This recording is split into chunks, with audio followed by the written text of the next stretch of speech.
కరుణాకర్ గారితో ఒక మాట చెప్పాలి. ఏంటంటే, మనం క్రిస్టియానిటీకి ఎగెనిస్టా, ఇస్లాంకి ఎగెనిస్టా, లేదా క్రిస్టియన్ నేను, ముస్లిం నేను అని పేరు చెప్పి దానికి వ్యతిరేకంగా తదితరమైన వ్యక్తులని హింసించే వ్యక్తులకి మనం వ్యతిరేకమా? మా ఉద్దేశం ప్రకారం మనం క్రిస్టియానిటీని ఏం అనాల్సిన అవసరం లేదు. తన మతాన్ని తను పాటించుకుంటూ తన ధర్మాన్ని తను ఆచరించుకుంటూ ఉన్నంత వరకు ఎవరు ఎవరికి హానికరం కారు. ఎవరి మతాలకి సంబంధించినటువంటి చరిత్ర వారికి ఉంటుంది. చెప్పు, నీ తల్లిని గురించి చెప్పు, నీ తండ్రిని గురించి చెప్పు. నా తండ్రి the best father, the best mother, చక్కగా చెప్పుకో. కానీ నీ తల్లిలో ఈ లోపాలు ఉన్నాయి, నీ తల్లి కంటే నా తల్లి మంచిది అంటే ఆ వ్యక్తి నాలుకని అక్కడే అట్లా కట్ చేయాలి. ఒక విశ్వాసం వారిది కనుక నీ విశ్వాసంలో నువ్వు ఉండవయా? హాయిగా బతుకు, నీ పని నువ్వు చేసుకో, నా పని నేను చేస్తా.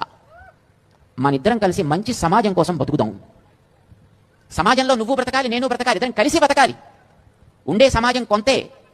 ఆ సమాజంలో ఎదటి వాడిని నువ్వు ఆక్షేపించి వాడితోటి దెబ్బలాడుతూ కొట్టుకుంటూ తిట్టుకుంటూ ఆక్షేపించుకుంటూ అవమానించుకుంటూ ఇది తప్పు. కానీ ఇది క్రిస్టియానిటీకి అగెయిన్స్ట్ శంఖారావం కాదు అని మనం అందరికీ తెలియచెప్పడం మన బాధ్యత. చాలామంది క్రిస్టియన్స్ చూసాం. ఎందుకంటే అక్కడక్కడికి వెళ్ళినప్పుడు నిజమైన క్రిస్టియన్ ఎప్పుడు కూడా ఎవరిని ఆక్షేపించడు, ఎవరిని అవమానించడు.